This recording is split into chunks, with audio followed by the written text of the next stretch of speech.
If you don't already know by now, 7-year-old Harmony Montgomery has been missing since October 2019 from Manchester, New Hampshire, but was only reported missing on December 31st of 2021. There's a plethora of information out there about the case.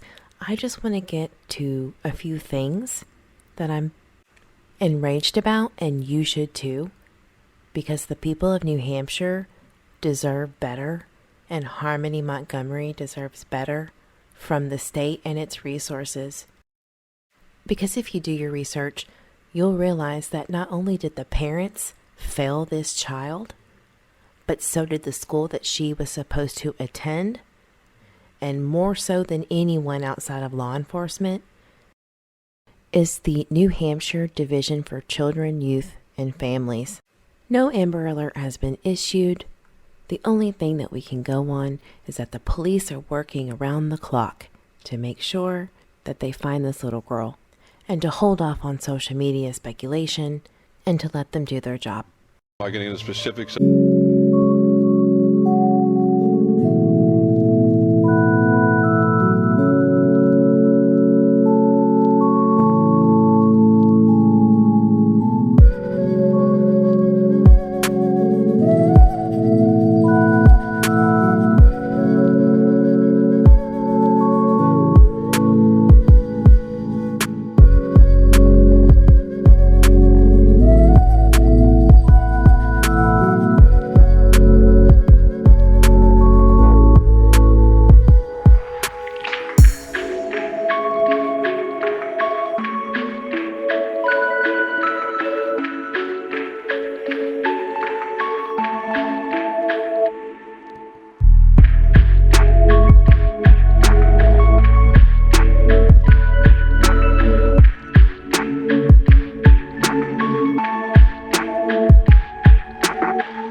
Somewhere out there, this little girl is, in need of help.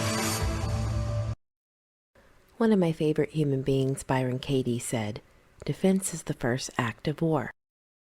And you'll see this with not only law enforcement statement, but the audacity of the Division for Children, Youth, and Families in New Hampshire. It baffled me and it blew my mind. This is what they had to say.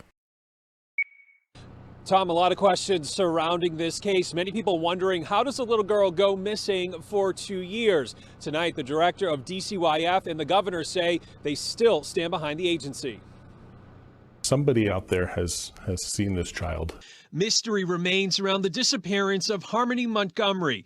New Hampshire DCYS Director Joe Ribsome says the last contact the agency had with Harmony was in October of 2019.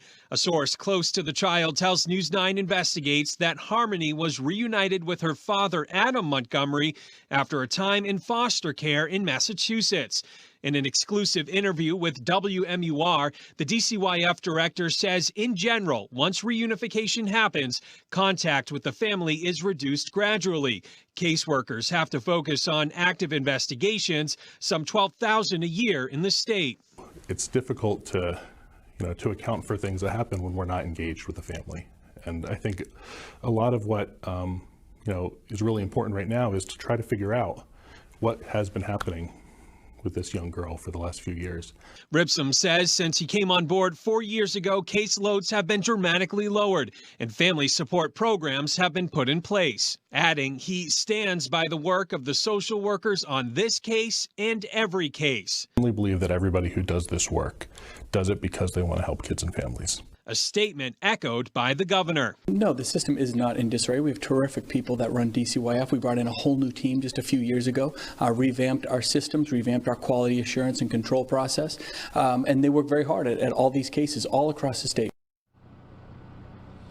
And tonight, Harmony's mother tells us she has reached out repeatedly to DCYF since 2019. Tonight, she says her focus is on locating her daughter as well as Harmony's father, Adam, who she hasn't spoken with in 2 years. Reporting live in Manchester tonight, I'm Tim Callery, WMUR News. Sir, is your name Pinocchio? 'Cause your nose just grew. Don't worry, reform is to come soon. See you then.